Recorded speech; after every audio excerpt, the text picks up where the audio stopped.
stablecoins are freedom in the form of code.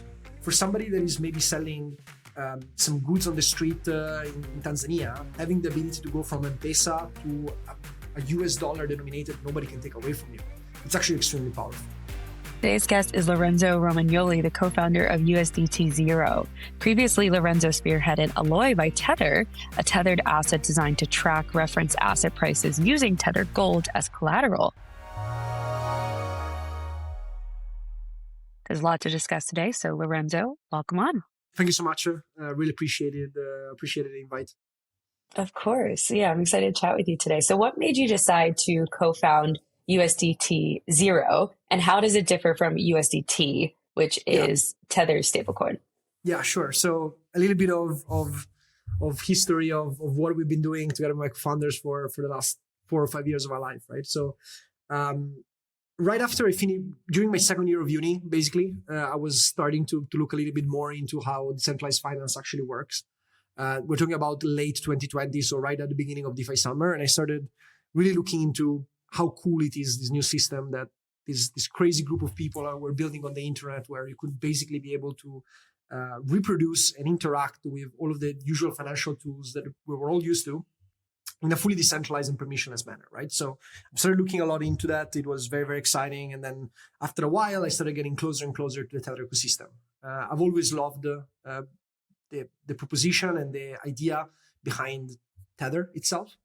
And after, in the last 3 to 4 years, both my co-founders and I, which we all met in DeFi, and then we moved over to something a little bit more institutional like USDT, we started working next to the main core Tether team on a bunch of different products. The first one and the first one we ever did was Alloy, that you mentioned before, which is effectively a CDP-backed stablecoin that only uses Tether Gold as collateral to mint this kind of permissionless stablecoin called Alloy, AUSDT. So we went through all of these. We thought it was a very cool idea, and it was actually, in our opinion, one of the very few ways that you could have scaled up a decentralized stablecoin from a couple hundred million on chain to hundreds of billions potentially in the future. It was a little bit too early to do this kind of stuff. People were still not used to the idea of gold on chain and so on and so forth. So right after launching that, we started working a little bit more on the old standard for USDT deployments, the native standard. So my team and my two co-founders have been the one that executed a couple of those native USDT deployments, specifically on Celo and on Ton. And while we were doing that, we basically realized that there was a very big problem in how you could actually go A to Z on these deployments. You could make them, you could create them, but then you had a very big challenge in actually growing them on a certain network.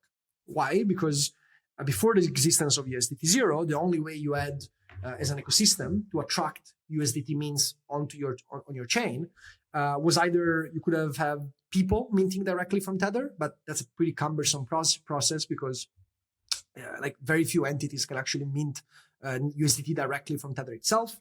You could withdraw it from a centralized exchange that supported your network, but at the same time, there was a single centralized point, and it was KYC, and it was very challenging. Or the other solution that you could have was basically trusting third-party bridges. So the multiple different bridges that all of those different chains actually had integrated onto their network. And we kind of looked at this thing and we realized that something was missing there. And what was missing was actually the ability for users to move the USDT that they already have and they know on Tron, Ethereum, and all of the other large chains, and actually move them to those new ecosystem in a fully permissionless, without any limitation of size and free way. And that's kind of where we first pitched the idea to Paolo and the rest of Tether management about what we were kind of planning on doing, which then ended up being USDT0. So the idea is very simple and pretty elegant, right? Like the idea behind it is that it's the usual USDT that you're always used to, but it just happens to be issued via a series of smart contracts that operate between blockchains. We have a chain, which is our home-based chain, which is Ethereum mainnet, on which users put USDT in our smart contract. Cross-chain message is sent via the layer 0 network to the destination chains, on which one equivalent USDT0 is now minted. So you're in a situation where you have one USDT locked on mainnet and one USDT0 minted on Arbitrum, Polygon, Plasma, or any of the chains that the user decides to go to. This sounds pretty simple and pretty clear to understand, but when you move it at the size that we do it, it actually becomes a very, very big and complex infrastructure to maintain. Our lockbox smart contract on Ethereum mainnet is the third largest holder of USDT globally. The only entities that have more USDT than what we have and what our users have are actually Binance and OKX, and then the results are around $3.8, $3.7 billion locked inside that smart contract. The cool thing about doing it with this technology is that you can now offer transfer between all of our 20, now I think it's like 25, we're planning on going up to like 35 by the end of 2026, hopefully. You can offer transfer between each one of those blockchains, sure. And you can basically move tokens between them completely for free. So I can send you 100 million USDT0 from Plasma to Arbitrum, and you're going to receive the exact same amount. You're not going to have to pay any bridging fee. You're just going to have to pay gas fees because obviously you're interacting on a blockchain.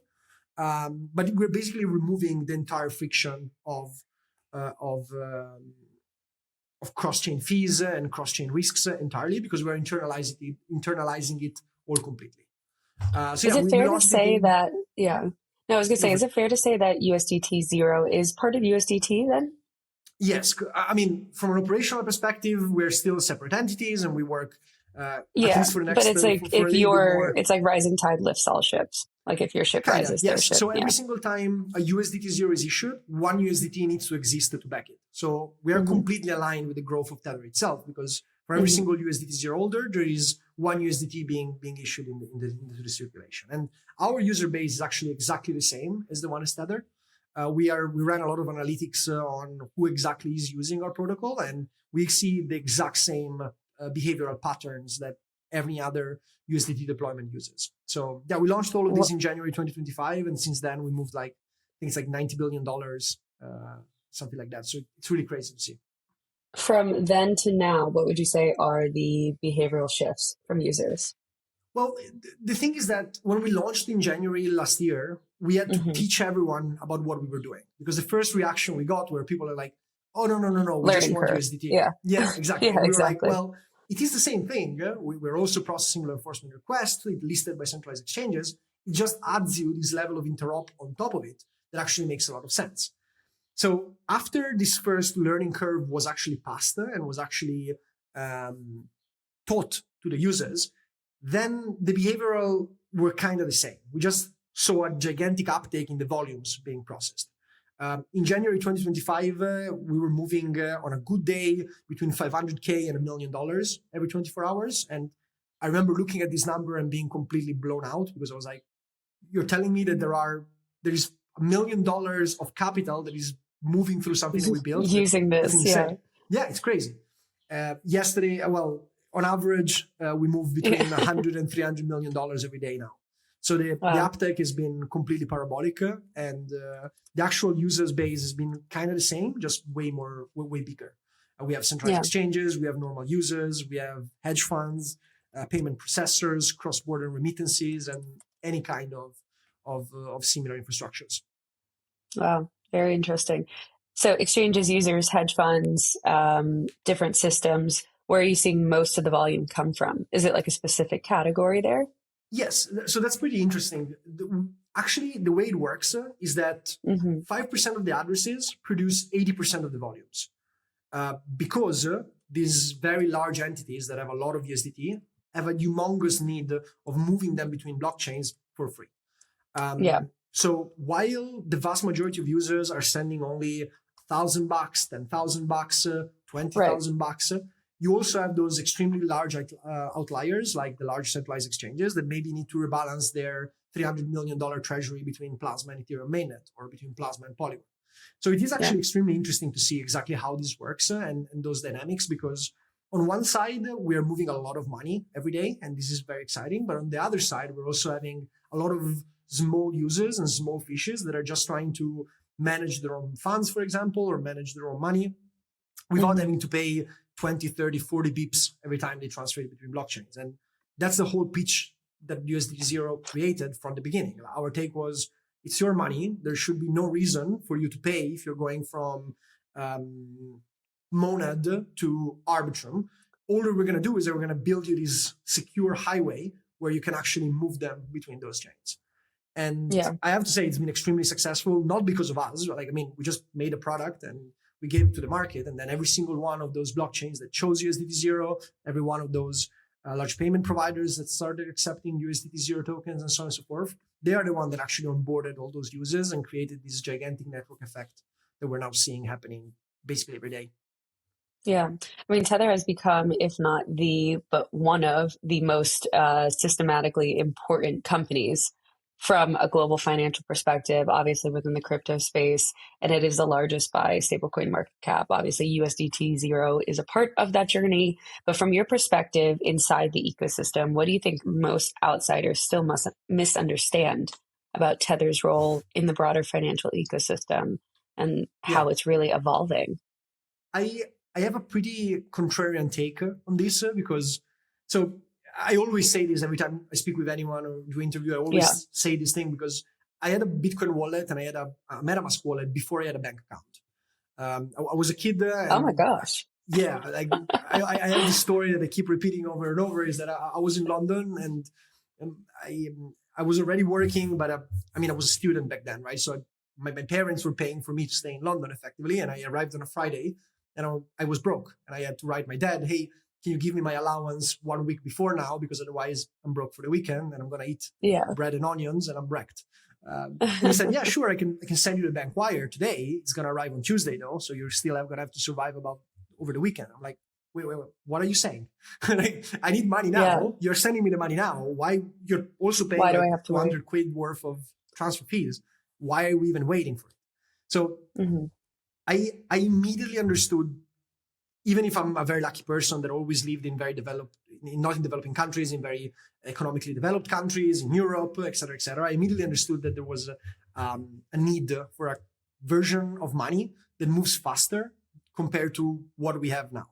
I'm in Switzerland right now, and we probably have one of the best banking sectors in the planet. I can probably walk into a bank right now and get a bank account in 48 hours. But still, I do need to use stablecoins sometimes when I'm paying my friends that are all over the world. So to answer your questions, basically, I think stablecoins, despite we're using them in Europe and in the US and in other developed countries, stablecoins were not made for us. Stablecoins are a technology that was made to basically allow people in third world countries and in developing countries to basically access the biggest economy on the planet, which is the US dollar.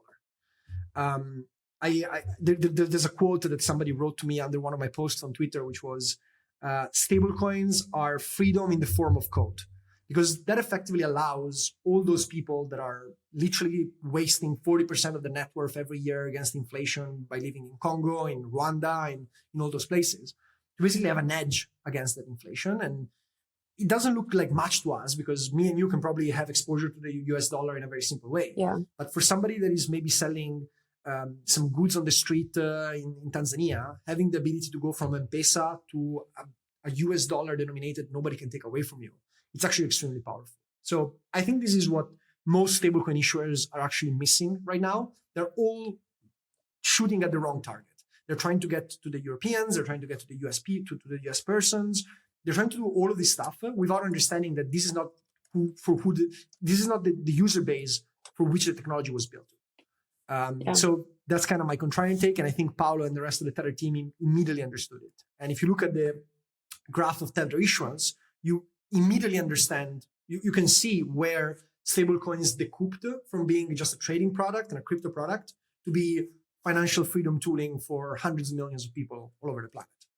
And that's just very, very cool to see. And as somebody that has been involved in the Tether ecosystem forever, it makes me also very happy that now people are slowly starting to recognize the play and the role that Tether had in onboarding all of these hundreds of millions of people to the greatest economy on the planet. Yeah. So would you say the right target then is emerging markets? Yes, I'm basically sure that the vast majority, the reason why Tether grows so much faster compared to its competitors, and the reason why it's going to be extremely, well, knock on wood, it's going to be extremely hard for other competitors to chip into into Tether dominance, is because you need to go in Africa, you need to go in Latin America, you need to go in Asia, and you need to convince people that have been literally saved by this technology to move away to something else without any good reason, because they're fine with Tether. They know that the people behind Tether are making decisions that are effectively shielding them from incompetency sometimes that regulators have. And it's just going to be very, very hard to do. So I've been to Africa multiple times, and I remember the first time somebody explained to me about M-Pesa. I don't know if you know what M-Pesa is, but it's super cool. Like, people were actually using telephone minutes to buy goods because their currency was so inflated. And I was like, that's insane. So you're basically paying you're for trading beer some other, yeah, correct. But it's something that could be inflated in the same ways if the company just decides to print more telephone minutes, right? So all of those people, they basically went already with a small improvement when using M-Pesa to a gigantic improvement with using USDT. And then hopefully in the future, we'll go even one step further when they understand about Bitcoin and what Bitcoin does in those situations. Yeah. Is there ever a world where USDT will also get inflated then too? And it will, Well, you know what I mean? Like where it's no longer has, I guess it's the dollar to dollar value. So it's all basis on that.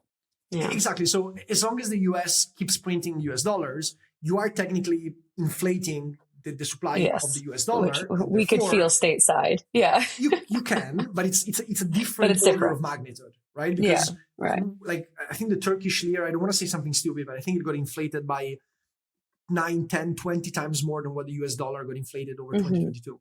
Those are situations where you work your whole year to save X amount, and then at the end of the year, you now have 0.4x because inflation just ate it up completely. And I'm 27, I'm pretty young, and I remember when I was a kid, and I mean, it makes me feel old saying it, but I remember I could go out, get a pizza, a beer, and a cinema ticket in Italy, and I was spending 11 euros. I did the same thing 2 weeks ago, and I spent 35. I was like, that doesn't sound right. Like, something in this equation is broken. But obviously, it's a different thing because it happened over 15 years and not over 15 months. So, right. That makes sense. What's your take then on all of these stablecoin issuers or platforms, for lack of better words, focusing on fintechs, banks, institutions? So, I think it's normal. When big technology revolutions happen, there is a first mover, which usually maintains the market for a very long period of time unless they, pardon my English, fuck something up. So when you look at historically, you can kind of figure out where things go wrong for the first mover. And it makes sense that everybody's trying to get into this game, right? Because now you look at the numbers, you're like, oh, Tether, the most profitable company on the planet, et cetera, et cetera. And people forget that Tether has been the most profitable company on the planet for the last 3 years. And to get there, they had to survive, I think it's like 10 years of basically being constantly in the crosshair of regulators, of nation states, of people that were trying to stop them from doing this big revolution, right? So now everybody thinks, oh yeah, stablecoins are our next gold mine. We're just going to build our own and make a lot of money. Well, it's not that simple, because the way you make money with stablecoin is via distribution. And before you can actually make money with a stablecoin, you need to get orders of magnitude of issuance, like $180 billion now maybe makes you $10 billion in profit. But to get to that $180 billion, it's a gigantic effort. I remember when PayPal launched the PayPal USD, and all my friends were talking about stablecoins, all my non-crypto friends. Like, I have a lot of friends that know nothing about crypto, and I like hanging out with them because it kind of makes me grounded and understand what the real world looks like. And they were telling me, yo, this is insane. You don't understand. They're going to making it. Do you know what a stable coin is? I was like, no, tell me what a stable coin is, please. I would love to understand. See if they got it right. Yeah, correct. And I really thought that it would have grown exponentially to tens of billions of dollars because all of those users would have just started using stable coins on their own. Well, that did not happen. Why? Because, again, PayPal was, I think, targeting the wrong user group. They were targeting people who already had a PayPal account. And if you have a PayPal account, you do not really need stablecoin if you think about it. So my take on that is that it's normal that a lot of players will enter this industry. It's good because the more people get in, the more competition rises, and the more competition rises, the more all of us that are building in the stablecoin industry need to be better to give a better product to our users. So that's definitely great. But I do think that we're still going to look at a situation where a vast majority of the market is going to be dominated by 1-2 players only, and then everything else will just be long tail, which doesn't mean it's not bad. Like, I mean, long tail products sometimes are extremely cool and sometimes they work properly, but I don't see a reason for use anything else but USDT. I'm obviously very biased, but I also don't see it. Like when I got USDT on Telegram via the Ton integration, like my friends were paying for dinner in US dollars, and I was again blown out. I was like, it's crazy, right? Like I have a Swiss bank account, you have an Italian bank account. I paid in euro for a dinner, and you're giving me back money in US dollar. It's super cool. So it's I think it's going to be like a long tail curve, like the usual distribution, where a few players will dominate the vast majority of the market. My take, obviously very biased, is that Tether will still remain the leader because they invented the technology and because they understand who the real users groups are.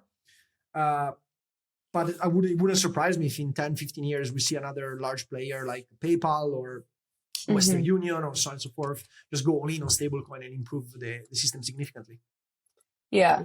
I mean, on the front of PayPal, we had, I believe they're like GM of crypto on the podcast, May, and I was actually surprised to find out that their stablecoin is the 7th largest by market cap at the time. Maybe it's shifted a tiny bit, but they have like over 400 million accounts just for PayPal in general. So to your point, is like, okay, if your friends are using PayPal, what if they like baked it in on the back end so it just automatically has people using it, right? Correct. And then all of a sudden it's like, okay, we have 400 million people using our stablecoin, which is not the case right now, but like, can stablecoins just become the back end of things and we just use it and we don't even know we're using it? Like if I'm going to use, like in the US, we have, Venmo, and that's how we pay each other.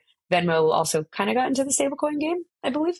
But like, what if the dollar I'm sending you $1, you're sending me $1. It looks like $1, but on the back end, it's a stablecoin that we're actually transferring. Which is objectively better technology. I'm a big supporter of the idea that better technology long-term will always win. The fact that I can send you any kind of stablecoin and I have a transaction hash is already an insanely nice UX improvement from what we have. Like I was once, I had to receive a payment from the Bahamas once to my Swiss bank account. And I was like, okay, so there's money. Either a wire or that. Yeah. It took 3 weeks and I had no idea where the money was. Like I was asking them, do you have, I don't know, a transaction hash, anything that you can give me? And they gave me a piece of paper with written the sum and written on it, sent, awaiting to be delivered. And I'm like, great. Can you give me a little bit more information? You know? So my take is that better technology will always win. If better technologies will always win, there is no way in hell that in 10 years we're running on a system that is not based on stablecoins. It's just a normal evolution of things. As you said, though, I would expect PayPal to do exactly what you said, like roll out PayPal USD. And by the way, I think the PayPal team did an amazing job with PayPal USD. Like I think it's one of the few institution or TradFi or fintech based stablecoins that actually understands decentralized finance. Like they worked a lot on Solana. They work a lot. PayPal uses to move those stablecoins between chains a technology that is very similar to ours because they're also built on top of the Layer 0 network. I think they have a version of PayPal USD called PayPal USD0 also. They may or may not have copied someone on that name, but who cares? And I think they really understand what the point is there. So to your point, that is going to be how stablecoins become on board the next 100 millions of users. But at the same time, Tether is already doing it in Africa, in Latin America, in Asia, in all those places where you can go. Like I was in Bogota once and for a Dev Connect, and I remember using USDT on Tron for the first time of my life. I needed cash and all my friends needed cash. So I just sent like 5,000 USDT to an address, and 25 minutes later, somebody came to our hotel with a bag of cash and gave us cash to everyone. And I was like, so how that's how the world works. And I never actually understood it. And it's actually very interesting. And this happened also in a bunch of other areas. When I was in Argentina, not most recently in 2025, I did see it out there, but back in 2024, a lot of the shops, like small mom and pop shops, accept USDT. And it says like a little sign for it as well. And I think, living in the US, like we don't necessarily have the problem with the dollar, like people transact with US dollars, et cetera. But maybe stablecoins can be a replacement, to your point, of like the slowness of banks, better settlement times, et cetera, in the US. But when you go globally, to the points that you keep making, it does have a different impact to have access to stablecoins. And I mean, with this in mind, sorry, go ahead. What were you going to say? No, go ahead. Go ahead. No, I was going to say, like, with this in mind, like USDT0, USDT0. Why can't I say this? I could say USDT. Well, it's I think not the it's a best zero. names ever. I can assure you that we could have chosen a way better name, but it Yeah, just made sense back in the day. it's me. Apparently, I'm in a tongue twister. But it's moved more volume than legacy payment networks like MoneyGram, for example. So, like, what does that really mean in the grand scheme when we think about adoptions of stablecoins at a grand scale? And it's like outpacing these ones that have been around for so long, like other payment networks. Again, for us, it's crazy to think about it, right? Like, we are a pretty efficient team. We are like 20 people in the team. And one day we were looking at our numbers and we're like, okay, so it's very difficult to actually figure out how much those remittances and those traditional money movers actually moved, because they're not transparent, so they don't advertise it. And there was a couple of numbers, and I remember noting one down, and it was like, I think in 2023, MoneyGram moved something between 100 and 160 billion US dollar between their users, right? And me and my two co-founders were looking at each other and we're like, well, we've been live for 1 year with a 20 people team and just us, and we've basically managed to move 2/3 of what they did. And we're talking about a humongous infrastructure. We have a lot of people putting money into MoneyGram and so on and so forth. And it's just us, just trying to make sure that everything is safe and we cannot get hacked. And when we took this product, we just gave it to the people. We just started using it like crazy without us even understanding why. Like, it took us nearly 4 months to understand who was using it and how. And we were just waking up in the middle of the night, seeing $50 million transfers in one go. And we were like, oh, what is happening? Like, why am I? Because we had this thing that was basically waking us all up if a transfer of a certain size was going through. Because we were like, who else in the world is going to move $50 million for us? It's probably a hack. So we were all waking up and like, oh no, we got hacked. And then we looked at it and it's actually real people moving those sums because it's the cheapest and most efficient way.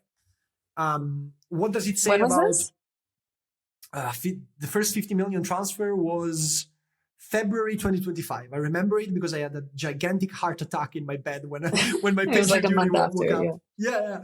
Now it's kind of, I mean, I don't want to say we get used to it, but we are seeing $150 million a day basically every day in terms of volumes.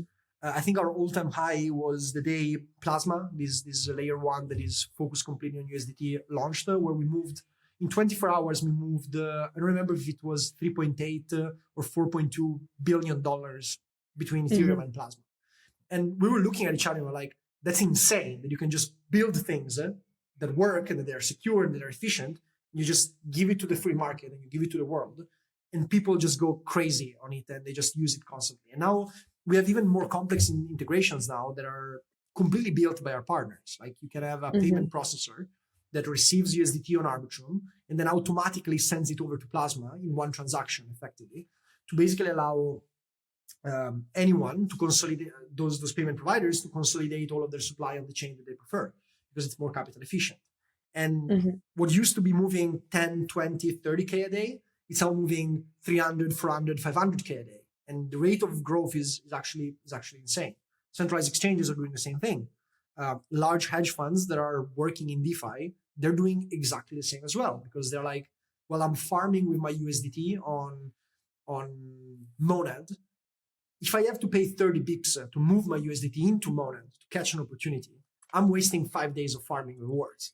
But if I can do it for free via USDT0, I'm never going to use anything else. And then there's also the additional layer of it's fully permissionless. Like, you don't have to trust us. You're doing everything on your own. There's no KYC involved, no anything. Just interact with a smart contract that automatically sends stuff over to another chain. And it's just, again, better technology. And my opinion is that better technology will win.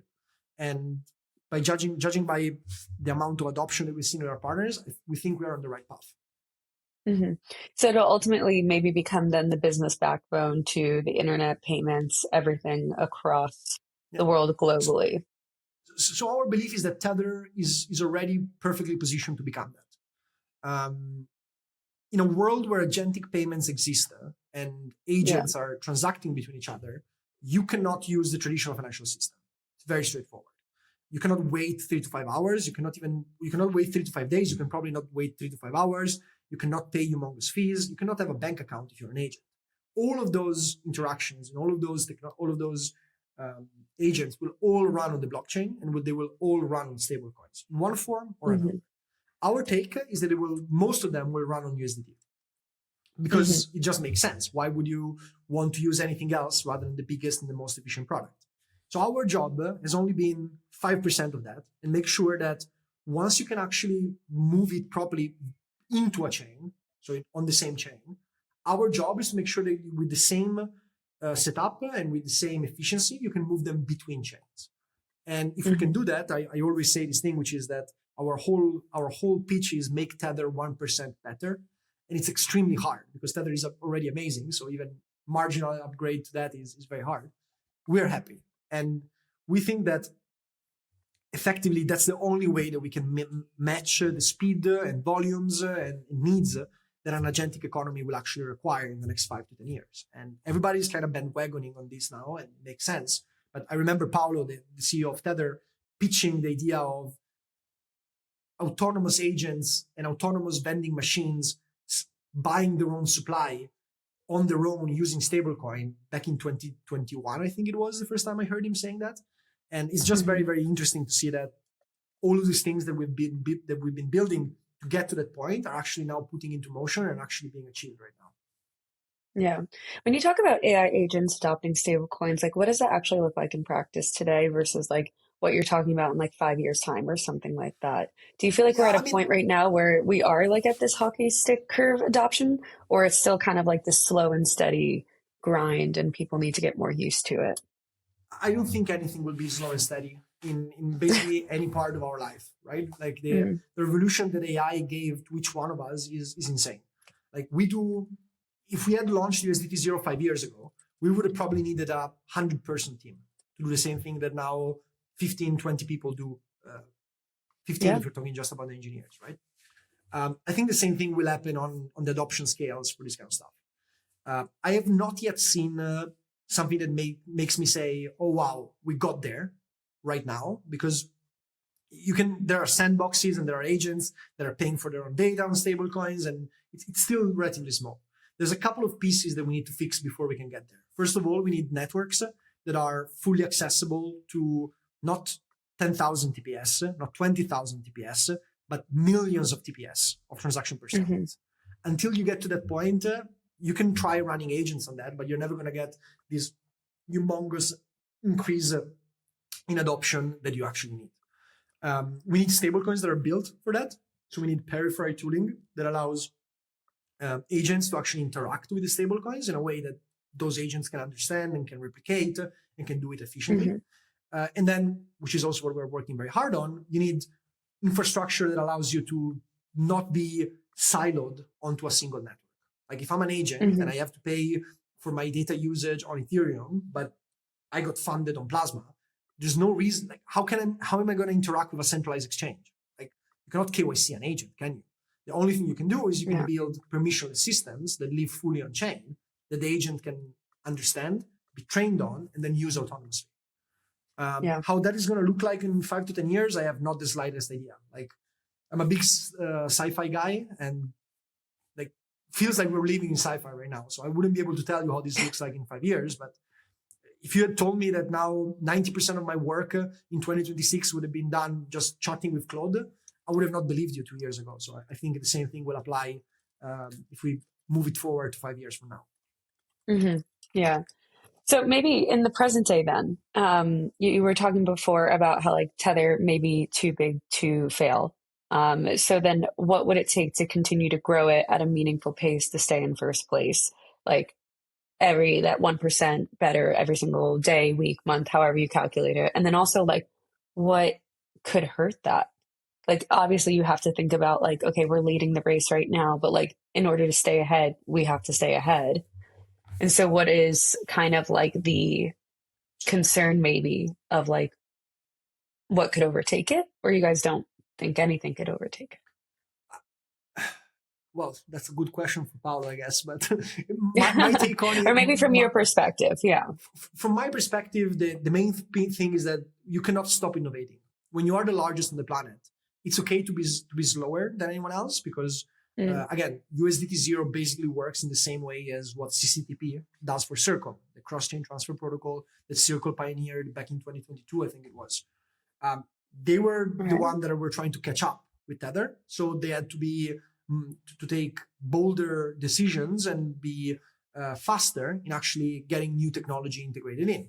Tether could, because they were the largest, could take time and wait for us to come up with USDT0 and now look for the adoption before actually integrating us vertically within their own suite of product. But nonetheless, you need to keep integrating and you need to keep developing. You need to keep building new infrastructure and building new cool things for the next 10 years rather than the next 10 months. That's at USDT0, that's kind of how we live by, because USDT0 is done by our company, which is called Everdon Labs, and USDT0 is just one of our products, right? Alloy was another one. USDT0 is definitely the most successful one, but we're always looking at situations and opportunities where we can use our expertise, which is DeFi native, Web3 native, and so on and so forth, to improve some inefficiencies that are existing in the Tether ecosystem. My opinion is that it's going to be extremely hard for anyone to catch up with Tether. Obviously, it can happen, like Armageddon can happen, and who knows what happens, right? But until people really understand that the market that they have to go after is an extremely inelastic market, if you will, like they're not interested in changing solution very quickly because their solution works. So even if you offer them a slightly cheaper alternative, they're never going to change. If you are living in Zimbabwe and you're trying to just run your business, until people start focusing on that, it's going to be extremely hard to chip into Tether dominance. This being said, it's very important for us to make sure that we're still on top of our game, right? Like, also, one thing that I should mention is that the whole Tether ecosystem is innovating in a very decentralized manner, right? There are multiple projects that are building on top of Tether and within Tether to basically create new tools. Kit exists, which I don't know if you ever heard about, but it's one of the coolest messaging apps that I've ever seen in my life. It was incubated by Tether. Paolo, I think, is still the chief strategy officer there. And it's basically a fully private peer-to-peer messaging app that allows you to speak with anyone you want without any single server between me and you, which basically means that it's impossible for anyone to spy our messages. Now, this may look like something that, again, maybe we don't really need that right now, but my argument is if things were to go wrong, we definitely need that. We definitely need a way to talk between each other without that support, without anyone in the middle. And that is also matched with the ability to send money between each other in a fully private way. Hadron, the tokenization platform of Tether exists that allows you to basically launch your own stablecoin if you want to, while already using all of the insanely powerful tooling that Tether developed over the last 10 years. There is Tether AI, which is the AI division of Tether itself, which is building fully local and fully private AI that it can run on your phone and work on benchmarks that are comparable, hopefully soon, to the large big boys that have cloud access. There are all of these separate products that are working in tandem to basically give an option to anyone who wants to use services that are private, that are peer-to-peer, that are decentralized, and that they're not governed by a single large entity that can steal your data and just go away and sell your data to the best bidder. It's something very important, and I always, one of the main reasons why I like Tether and I like the work that Paolo and the rest of the team has done is because they're building freedom tools, and monetary freedom is USDT, freedom of communication is Kit, and freedom of AI freedom, if you will, and AI privacy is Tether AI, and it just keeps going on and on and on any areas of human life. They're also working on Tether Evo, which is the department within Tether that talks about human augmentification to be able to have bionic hands and so on and so forth. It's just very, very exciting to see, and I think that's how they are going to be able to stay on top and not get caught up by any of their competitors. I may be wrong, but I remember when USDC, when FTX happened, basically USDC was like $20 billion or $15 billion less in market cap compared to Tether. And all of my friends were making bets with me and they were like, I told you they would have catch up, told you they would have won. And I basically betted with anyone that would have not happened. So for like a month, I ate steaks with all my friends, always paying for my dinner because I just won it. So it's pretty good. Yeah, good money made off of that bet for sure. So maybe looking forward then, Lorenzo, like what is something else that you're paying attention to right now that you think others should be watching, whether it's on like a topic we just discussed or something else that we really didn't cover? So one of the bad things about having a very small team is that we have basically no free time whatsoever. So 99% of my time actually spent on making sure that USDT0 is a cool product and it works. So that doesn't allow me to actually look too much into details to other areas. But I'm a DeFi native. I've always been building in DeFi. I always like DeFi and the original DeFi, the one from 2020, where we were basically a bunch of pirates going in and basically saying, well, you shouldn't give your KYC to a centralized exchange. Let me just build you Uniswap, and now you can swap it completely free. One of the things that I always like is looking at projects that are actually still building within those decentralization ethos that we were talking about. There are not many left, I have to be honest. Most of them failed. The other part of it got hacked, and now there's only a few that still maintain those initial ethos. But the few hours of free time I have a day, I try always to spend them looking for those teams that are building with that in mind, with that idea in mind, and with that principles in mind. Because I think it's very, very easy to build decentralized products that are decentralized only in names right now. But sooner or later, something will happen, and we're all going to be better off if we spend our time building something that is really resilient and really decentralized and that really matched what the first DeFi V1 was meant to be. And I'm just sad it's not happening anymore too much, but what can you do? Yeah, of course. All right. And then last thing, Lorenzo, you've been building in this space for a while now. So can you leave us with a piece of advice, something that you've carried with you throughout your time in this space? Yes. My usual line is do not listen to people they're telling you're wrong. If you have a good product, believe in your good product, and sooner or later people will get it. The other piece is what I said before, which is always build better technology. Better technology will win 9 days out of 10. So we should all be striving towards that, and we should all be striving towards building infrastructure that is as easy to integrate as something that we already have, but way more resilient and way more able to sustain stress tests and situations where things may not be going always right. So yeah, those are the two main things that I learned, I guess. Not very original, Amazing. What can you do? But important. I love it. Amazing. Well, Lorenzo, thank you so much for coming on today. I appreciate it. It was a pleasure. Thank you so much.